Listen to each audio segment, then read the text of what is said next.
Glioblastomasi bor bo'lgan bemorlarning yashovchanlik qobiliyati 20-30% dan oshmaydi.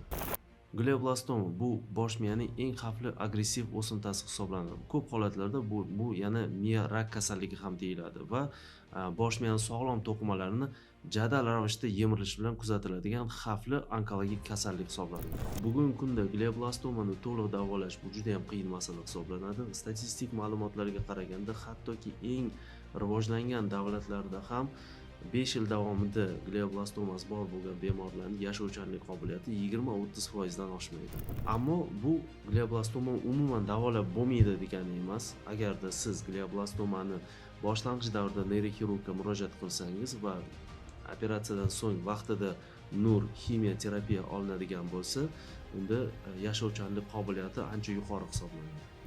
Umuman olganda fan rivojlanib bormoqda va zamonaviy immunoterapiya, o'smaga qarshi vaksinatsiya kabi yo'nalishlarning shakllanishi kelajakda bu o'smani ham davosi topilishiga umid bag'ishlamoqda.